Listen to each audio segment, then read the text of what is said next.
بسم اللہ الرحمن الرحیم۔ آج ہم پڑھیں گے مجلس کے آداب۔ مجلس کیا ہوتا ہے؟ جب آپ گروپ میں بہت سارے لوگ بیٹھے ہوتے ہیں تو اس میں بھی کچھ ایٹیکیٹس ہوتے ہیں۔ پہلی وحی سورہ الاعلیٰ کی۔ بسم اللہ الرحمن الرحیم۔ پڑھ اپنے رب کے نام سے جو سب کا بنانے والا ہے، بنایا آدمی کو جمے ہوئے لہو سے۔ پڑھ اور تیرا رب بڑا کریم ہے جس نے علم سکھایا قلم سے، سکھایا آدمی کو جو وہ نہیں جانتا تھا۔ یہ کیا ہے؟ سورہ علق کی آیتیں ہیں۔ پہلی وحی ہے جو آپ صلی اللہ علیہ وسلم پر نازل ہوئی، پہلی وحی کی آیتیں ہیں یہ جو آپ صلی اللہ علیہ وسلم پر غار حرا میں نازل ہوئیں۔ پڑھائی شروع کرنے سے پہلے کی دعا۔ جب بھی ہم پڑھاتے ہیں تو سب سے پہلے ہمیں کیا دعا کرنی چاہیے؟ اللہم انی اسألک علما نافعا، یا اللہ میں تجھ سے نفع بخش علم کا سوال کرتا ہوں۔ سوال کرنا یعنی مانگنا، اللہ تعالیٰ سے ہمیشہ ایسا علم مانگنا چاہیے جس سے کوئی فائدہ ہو۔ حدیث، کیا کیا حدیث ہیں؟ بہت ساری حدیثیں ہم پڑھیں گے۔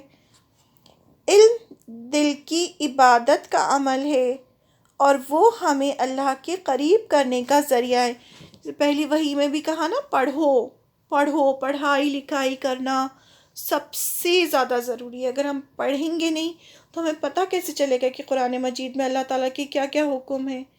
جب ہمیں پتہ ہی نہیں ہوگا تو پھر ہم عمل کیا کریں گے؟ جب ہم عمل نہیں کریں گے تو پھر ہمارے پاس تو کوئی نیکی نہیں ہوگی۔ تو ہر چیز کی بنیاد جو ہے، بیس جو ہے، فاؤنڈیشن کیا ہے؟ وہ علم حاصل کرنا ہے۔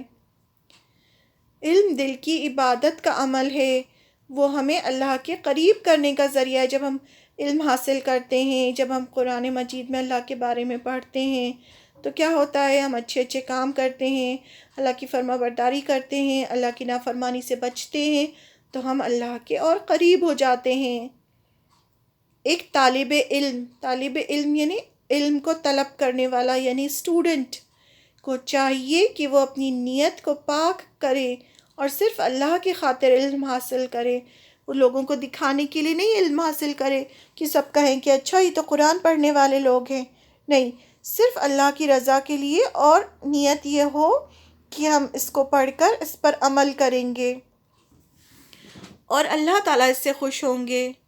جب کسی سے ملیں تو مسکرا کر سلام کریں۔ اگر دو لوگ ساتھ بیٹھے ہوں تو ان کے بیچ میں جا کر نہ بیٹھیں جب تک کہ ان سے اجازت نہ لے لیں، ورنہ کہیں اور جا کر بیٹھیں۔ اب اگر دو لوگ آپس میں بیٹھ کے باتیں کریں تو یہ نہیں کہ آپ جا کے بیٹھ جائیں ان کے ساتھ، پہلے ان سے اجازت لیں کہ میں یہاں بیٹھ سکتی ہوں۔ اگر وہ کہیں ہاں بیٹھ سکتی ہیں تو ہی بیٹھیں۔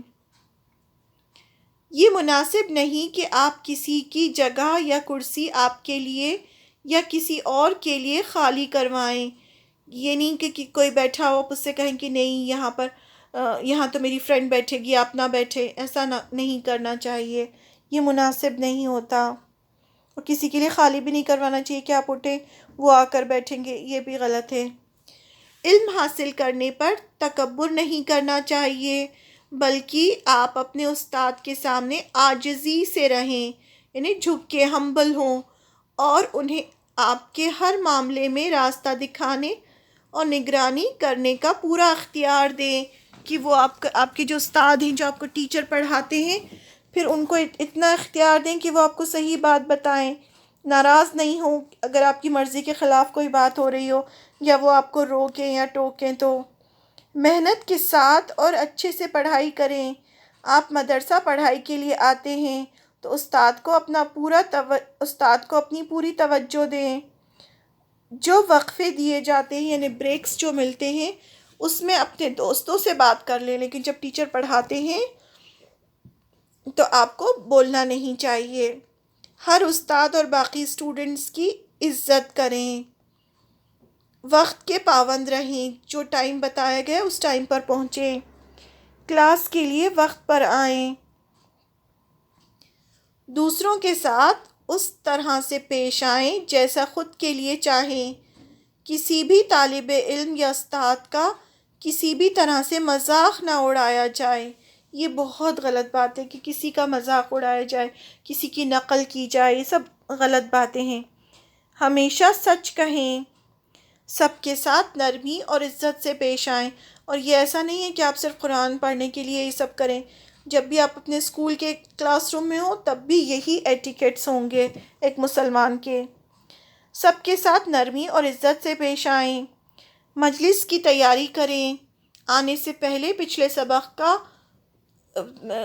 اس کو یاد کریں، پچھلے سبق کو، اور دیا گیا کام پورا کریں. جو آپ کا ہوم ورک ہے اسے پورا کریں اور پڑھ کر آئیں کہ کیا پڑھایا جائے گا.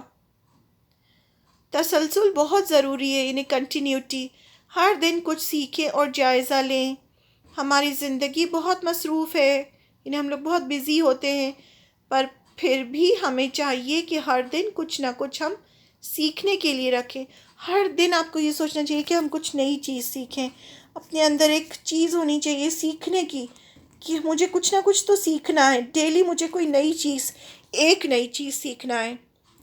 حاصل کیا گئے علم پر عمل کرنا چاہیے. جو بھی آپ سیکھیں اس پر عمل بھی کریں. مجلس ختم ہونے پر دعا. جب مجلس ختم ہو یعنی جب آپ کی کلاس ختم ہو جائے تو دعا کرنی چاہیے کہ اس میں کوئی غلطی ہو گئی ہو تو اللہ تعالیٰ سے استغفار کرنا چاہیے. سبحانک اللہم و بحمدک اشہد ان لا الہ الا انت استغفرک و اتوب الیک. یہ استغفرک اور اشہدو ہم جب پڑھتے ہیں جب ہم اکیلے ہوں، اور اگر جب ہم بہت سارے لوگ کے ساتھ ہوں تو ہم کیا پڑھیں گے؟ سبحانک اللہم و بحمدک نشہد ان لا الہ الا انت نستغفرک. نا جب لگ جاتا ہے اس کا مطلب ہوتا ہے ہم سب، اور جب لگتا ہے یعنی میں خود اکیلی جب میں ہوں. اس کا کیا مطلب ہے؟ اے اللہ، اللہ پاک ہے تو اپنی تعریفوں کے ساتھ. میں گواہی دیتا ہوں کہ تیرے سوا کوئی معبود نہیں. میں تجھ سے معافی مانگتا ہوں اور تیری طرف رجوع کرتا ہوں. یعنی مجلس میں بیٹھتے ٹائم، کلاس روم میں ہم بیٹھے ہیں سب کے ساتھ میں، اگر کوئی غلطی ہو گئی ہو تو اللہ تعالیٰ سے ہم بخشش کی دعا کرتے ہیں. اب ایک چھوٹی سی سٹوری پڑھتے ہیں. Story time. عبداللہ ابن عباس رضی اللہ عنہ محمد صلی اللہ علیہ وسلم کے بھتیجے تھے. ان کے چچا عباس کے بیٹے تھے.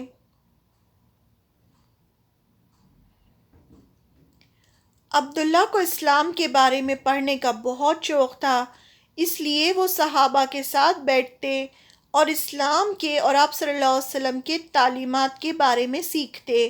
عبداللہ ابن عباس کون تھے؟ چھوٹے سے تھے. وہ ان کو بہت شوق تھا تو آپ صلی اللہ علیہ وسلم کے پاس بیٹھتے تھے اور سیکھتے تھے. ایک دفعہ وہ ایک صحابی سے ملنے گئے جو اس وقت سو رہے تھے.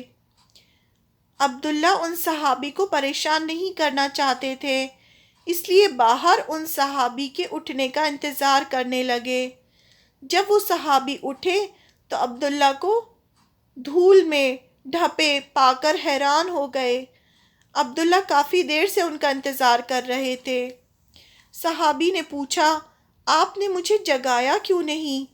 آپ محمد صلی اللہ علیہ وسلم کے رشتہ دار ہیں، اور آپ کہتے تو ہم ہی آپ سے ملنے آ جاتے. یعنی آپ تو اتنے معزز ہیں، آپ نے اتنا انتظار کیوں کیا دھوپ میں؟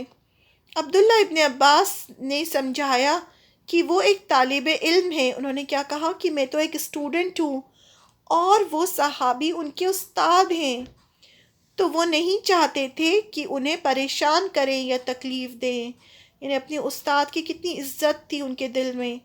جیسے جیسے وقت گیا عبداللہ ابن عباس سب سے تعلیم یافتہ صحابی میں سے ایک ہو گئے. یہ ادب کی وجہ سے تھا کہ وقت گزرتے گزرتے وہ بہت بڑے صحابہ، بہت زیادہ تعلیم انہوں نے حاصل کر لی، اور دنیا کے ہر کونے سے لوگ ان سے سیکھنے آتے تھے.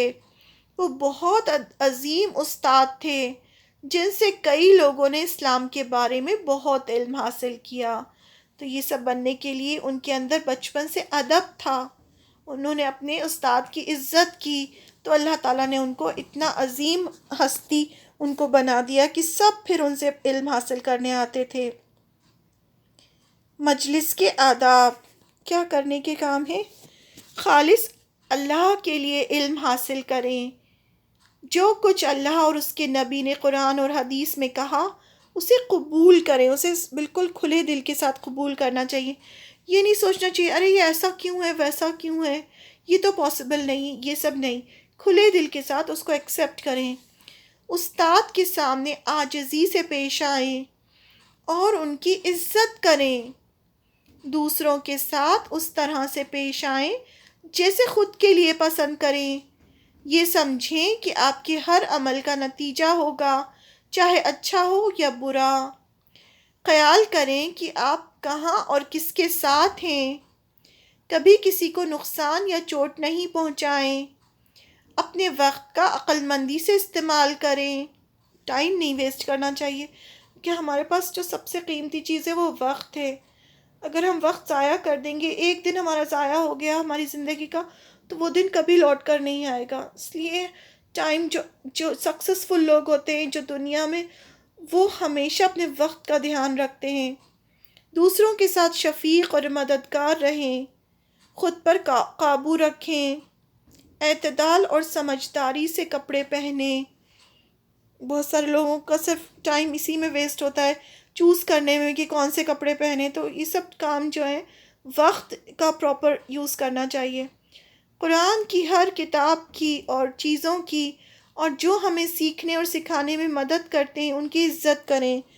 قرآن مجید نہیں، دنیا کی بھی کتابیں جس سے بھی ہم علم حاصل کر رہے ہیں ان کی عزت کریں، نہ کریں۔ اب کون سے ایسے کام ہیں جو نہیں کرنا ہے؟ رتبے اور شہرت کے لیے علم حاصل نہ کریں، اس لیے نہ کریں کہ سب آپ کو کہیں کہ آپ بہت زیادہ پڑھے لکھے ہیں۔ اللہ کے بتائے ہوئے حدود کو نہ توڑیں، یعنی گناہ نہ کریں۔ اللہ تعالیٰ نے کچھ لیمیٹیشنز رکھی ہیں، باؤنڈریز رکھی ہیں، ان کو نہیں کراس کرنا ہے، گناہ نہ کریں۔ اپنی ذاتی رائے کو قرآن اور حدیث کے اوپر ترجیح نہ دیں، یعنی قرآن میں تو یہ لکھا ہے لیکن مجھے یہ پسند ہے، تو یہ جو چیز ہو گئی یہ گناہ ہو گیا۔ کسی کی بھی معلومات اور ترقی کو کسی بھی طرح نقصان نہیں پہنچائیں، یعنی حسد نہ کریں دوسروں سے، کبھی بھی ان کا مذاق نہ اڑائیں اور نہ حرکات سے دیکھیں جنہیں سیکھنے میں مشکل ہوتی ہو، حقارت سے نہ دیکھیں، کسی کا مذاق نہیں اڑائیں۔ اب کسی کو سیکھنے میں مشکل ہو رہی ہے، کوئی اگر قرآن مجید صحیح سے نہیں پڑھ رہا ہے تو یہ نہیں کہ آپ اس کا مذاق اڑانا شروع کر دیں، ایسا کام نہ کریں۔ قرآن اور حدیث کو کبھی مذاق نہ اڑائیں، جب کوئی بات سمجھ میں نہ آئے تو اپنے استاد کو سمجھانے کے لیے کہیں۔ اگر آپ کو کوئی بات سمجھ میں نہیں آتی ہے تو یہ ہماری کم عقلی ہے، ہمارے اندر اتنی سمجھ نہیں کہ ہم وہ سمجھ سکیں، تو جس کو آپ کے استاد کو آتا ہے تو آپ ان سے پوچھیں اور سمجھنے کی کوشش کریں۔ اب کچھ کوشچن آنسرز ہیں۔ قرآن کو سیکھنے اور سکھانے کے بارے میں ایک اوتھینٹک حدیث لکھیں۔ کوئی 5 آداب کو اپنے روزمرہ کی زندگی میں ایک ہفتے کے لیے عمل کریں اور انہیں یہاں لکھیں۔ مجلس کے آداب اور استاد کے ساتھ آداب میں سے۔ عبداللہ ابن عباس کی کہانی سے آپ نے کیا سیکھا؟ پڑھائی سے پہلے کی دعا اور مجلس ختم ہونے کی دعا یاد کریں۔ کیا آپ جانتے ہیں آپ صلی اللہ علیہ وسلم پر کون سی آیت سب سے پہلے نازل کی گئی تھی؟